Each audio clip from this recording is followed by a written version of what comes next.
Hello everyone, welcome to my channel English grammar tutorial.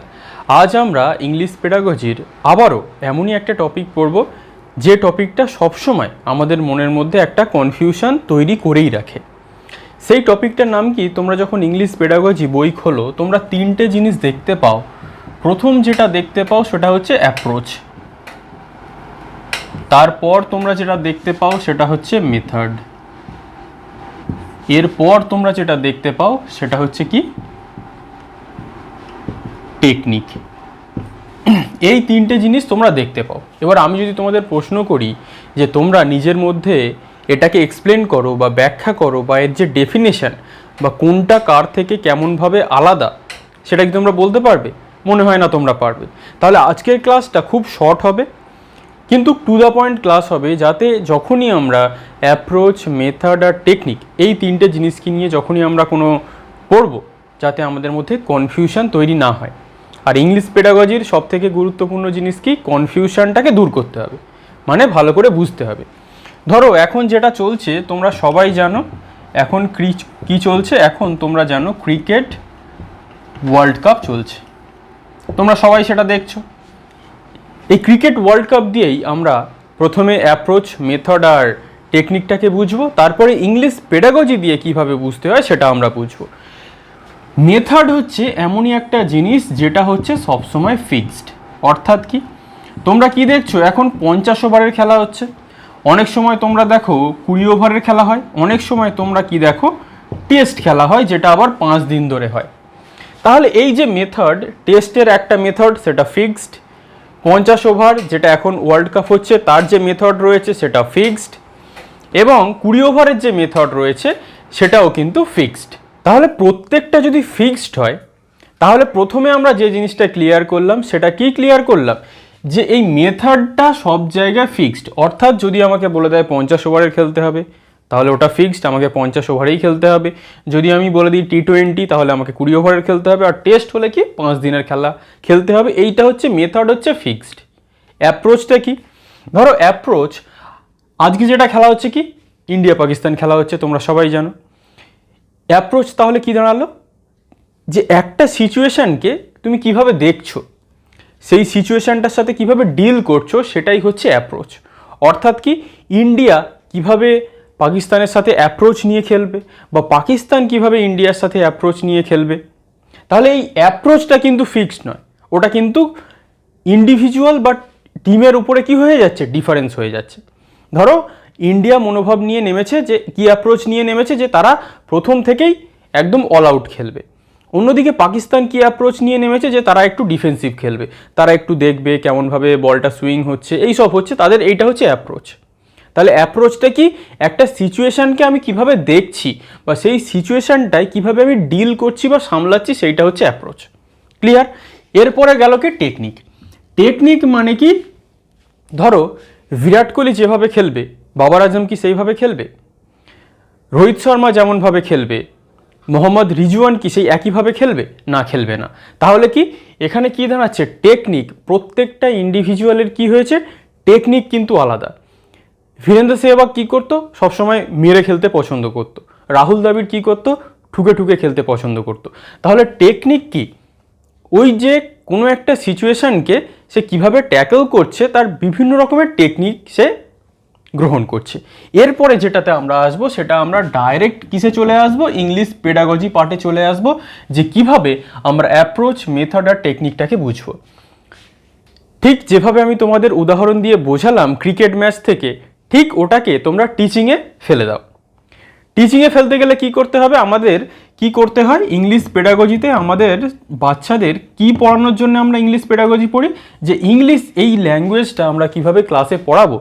আমরা মানে কারা? As a teacher. তোমরা যখন টিচার হবে কিভাবে তোমরা পড়াবে সেটা তিনটে জিনিসের উপরে নির্ভর করে: অ্যাপ্রোচ, মেথড, টেকনিক। কিভাবে তুমি সেটাকে ফলো করছো। তাহলে অ্যাপ্রোচ কি হবে? অ্যাপ্রোচ কি হবে? ধরো তুমি ক্লাসে কোনো একটা, সাপোজ আমি ধরে নিলাম কোনো একটা পোয়েট্রি পড়াতে গেছো। কোনো একটা পোয়েট্রি পড়াতে গিয়ে তোমার যে অ্যাপ্রোচটা কীরকম হওয়া উচিত, সেই পোয়েট্রিটা পড়াতে গিয়ে তুমি একজন টিচার, তোমাদের ধরো স্কুলে আরও অনেকের টিচার রয়েছে, তারা বিভিন্ন অ্যাপ্রোচ নিতে পারে। ধরো তুমি ক্লাসে গিয়ে তোমার মতো করে তুমি ভাবলে যে এই অ্যাপ্রোচটা সব থেকে বেস্ট হওয়া উচিত, সেটা সিচুয়েশনাল অ্যাপ্রোচ হতে পারে, সেটা কমিউনিকেটিভ অ্যাপ্রোচ হতে পারে, তোমার যেটা অ্যাপ্রোচ মনে হয় তুমি সেইভাবে সেটাকে পড়ালে। ক্লিয়ার? কিন্তু অ্যাপ্রোচটা হচ্ছে একটু আলাদা। আর মেথড কি, ধরো তুমি মেথড ফলো করলে, এখানে তুমি আরও সহজে যদি আমরা বলি, যদি আমরা ইংলিশ গ্রামারে চলে যাই, তোমরা কি জানো? Inductive method, deductive method, direct method, indirect method, বিভিন্ন মেথডে তোমরা ইংলিশ পেডাগজি বইতে পড়েছো। তোমরা ওখানে কি দেখেছো? ওখানে কিন্তু এই যে 50 ওভারের খেলা হয়েছিল, টেস্ট আর 20, এগুলো যেমন ফিক্সড ছিল ওভার, ওখানে কিন্তু কিছু নিয়ম রয়েছে যেগুলো ফিক্সড। যেমন তোমরা পড়েছো আগে উদাহরণ, তারপরে সাবজেক্ট পড়তে হবে, আগে সহজ পড়তে হবে, তারপরে কঠিন পড়তে হবে। কোনো জায়গায় তোমরা কি গ্রামার ট্রান্সলেশন মেথডে কি দেখবে, যে সেখানে শুধুমাত্র মাতৃভাষায় ইংলিশটাকে মাতৃভাষায় করে পড়াতে হবে। আবার যখন তোমরা ডাইরেক্ট মেথডে চলে যাবে, তোমরা কি দেখবে? তোমরা ওখানে দেখবে যে না, ইংলিশটাকে শুধু ইংলিশেই পড়াতে হবে। তাহলে তুমি যে মেথডটা ফলো করছো, তুমি অ্যাপ্রোচ গ্রহণ করেছো যে কি অ্যাপ্রোচে তুমি পড়াতে পারো। অনেকে অ্যাপ্রোচ কি হয়, কেউ রেগে যায়, বা অনেকে অ্যাপ্রোচ কি হয়, কেউ বন্ধুর ছলে ফ্রেন্ড ফিলোসফার গাইড হিসাবে পড়ায়। সেই অ্যাপ্রোচটা কি হয়, স্টুডেন্টদের কাছে খুব ভালো লাগে, তারা সেই টিচারকে অনেক বেশি আপন করে নিতে পছন্দ করে, কারণ সেই টিচারের অ্যাপ্রোচটাই এমন যে স্টুডেন্টরা অলরেডি তার প্রেমে পড়ে গেছে, এইরকম আমরা বলতে পারি। আর মেথড কি, মেথড যে টিচারই আসুক না কেন, কেউ যদি ইন্ডাকটিভ মেথডে ফলো করে বলে, তাকে ওই যেখানে যে পয়েন্টসগুলো বলে দেওয়া হয়েছে সেই পয়েন্টসগুলোই পড়াতে হবে, সহজ থেকে কঠিনে যেতে হবে, আগে উদাহরণ দিতে হবে, তারপরে এক্সাম্পল দিতে, আগে এক্সাম্পল তারপরে সাবজেক্ট। আর যদি কেউ বলে আমি ডাইরেক্ট মেথডে পড়াবো, তাহলে তাকে ইংলিশটা ইংলিশেই পড়াতে হবে। কেউ যদি বলে গ্রামার ট্রান্সলেশন মেথড, তাহলে তাকে ইংলিশটাকে বাংলা করে করে পড়াতে হবে। তাহলে মেথড মানে হচ্ছে যে জিনিসটা একদম ফিক্সড, যেটাকে পরিবর্তন করা যায় না, এটাই হচ্ছে মেথড। তাহলে তোমরা অ্যাপ্রোচ আর মেথড বুঝলে, এরপরে হচ্ছে টেকনিক। ওই যে বলেছিলাম, বীরেন্দ্র সেহবাগ মেরে খেলতে পছন্দ করে, রাহুল দ্রাবিড় ঠুকে খেলতে পছন্দ করে। ঠিক তেমনই টেকনিক, ধরো একটা ক্লাসে একটা টিচার কোনো একটা টপিক পড়াতে গেছে, সে কি টেকনিক অনুযায়ী পড়াবে। ধরো আমি বলে দিলাম যে টেন্স পড়াচ্ছে, টেকনিক কি হওয়া উচিত? টেকনিক, ধরো টেন্স পড়াতে গিয়ে একটা টিচার কি করলো, সে ডাইরেক্ট যে প্রেজেন্ট টেন্সের এই নিয়ম হয়, পাস্ট টেন্সের এই নিয়ম হয়, আর ফিউচার টেন্সের এই নিয়ম হয়, এই নিয়মগুলো তোমরা লেখো, এই সেন্টেন্সগুলো তোমরা লেখো, এই সেন্টেন্সগুলোকে লেখো, এই হয়ে গেল সাবজেক্ট ভার্ব, এই হয়, ভার্বের সাথে আইএনজি যুক্ত করতে হয়, কোথায় ভার্বের থার্ড ফর্ম হয়, এইগুলো হয়। একজন সেই টেকনিক ফলো করলো। আর একজন সে কি টেকনিক ফলো করলো, যে টিচারটা স্টুডেন্টদের কাছে খুব গ্রহণযোগ্য, সে একটা কি করলো, গল্পের ছলে টেন্সটাকে নিয়ে চলে এলো। সে একটা বর্তমানকালের একটা গল্প বলল, সে একটা অতীতকালের গল্প বলল, সে একটা ভবিষ্যতের গল্প বলল। কীরকমভাবে বলল? ধরো তোমরা আমার স্টুডেন্ট, আমি তোমাদের পড়াচ্ছি, এই যে আমি তোমাদের এখন ক্লাস নিচ্ছি, বলো তো এটা তাহলে, এই যে আমি তোমাদের ক্লাস নিচ্ছি, এটা এখন আমরা যেটা বর্তমান অবস্থায় আছি সেটা হচ্ছে প্রেজেন্ট। ক্লিয়ার? ধরো 2 মাস আগে আমি তোমাদের একটা ক্লাস নিয়েছিলাম ইংলিশ পেডাগজির, তোমাদের আমি জিজ্ঞাসা করলাম যে এই যে কালটা, এটাকে আমরা কি বলবো? তাহলে এটাকে আমরা বলবো, আমি উত্তরটা ওদের বলেই দেব যে এটাকে আমরা বলবো পাস্ট বা অতীত। আবার আমি তাদের বললাম, ধরো আমি তোমাদের বলে দিচ্ছি যে এখন আমরা মেথড, অ্যাপ্রোচ আর টেকনিকটা পড়ে নিচ্ছি, এরপরে আবার 2 দিন বা 3 দিন পরে আমি তোমাদের মেথড, পার্টিকুলারলি কী কী মেথড আছে তার উপরে ক্লাস করাবো। তাহলে যে ক্লাসটা আমি এখনও করাইনি, বললাম 2-3 দিন পরে করাবো, তাহলে সেটাকে আমি কি বলতে পারি? সেটাকে আমরা বলতে পারি ফিউচার টেন্স বা ভবিষ্যৎকাল। তাহলে একটা স্টুডেন্ট কি করলো, একটা টিচার শুধু নিয়মগুলো বলে দিল, এই কালের এই হয়, এই সাবজেক্ট, এই ভার্ব, এই V3, এই V1, এই সব যখন বললো, একটা স্টুডেন্টের মাথায় কি হলো, সব উপর দিয়ে চলে গেল। তোমাদেরও মাথার উপর দিয়ে যাবে যদি আমি ইংলিশ পেডাগজির ডাইরেক্ট চ্যাপ্টারে চলে যাই, কিছু এক্সপ্লেন না করি।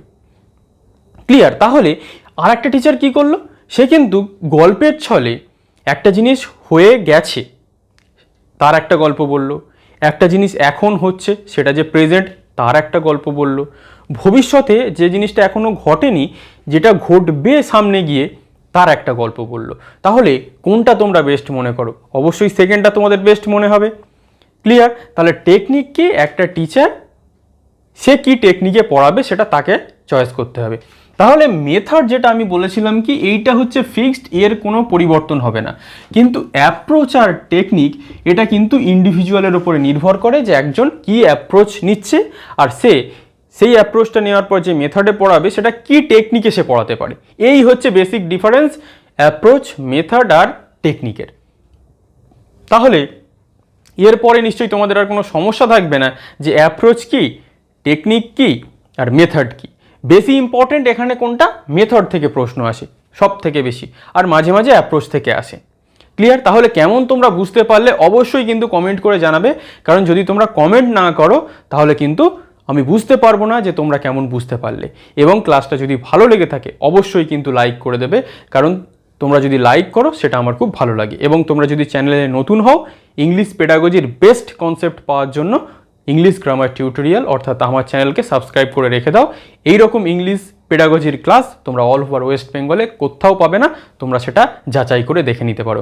এবং যারা আগের ক্লাসগুলো দেখোনি সেই ক্লাসগুলো অবশ্যই প্লেলিস্টে গিয়ে দেখে নাও। ইংলিশ পেডাগজির যে প্রাইমারি টেটের ইংলিশ ক্লাসের প্লেলিস্ট রয়েছে আমি ডিসক্রিপশানেও দিয়ে দিচ্ছি, তোমরা সেই ক্লাসগুলো দেখে নাও। তাহলে আজ এই পর্যন্তই। Thank you for watching.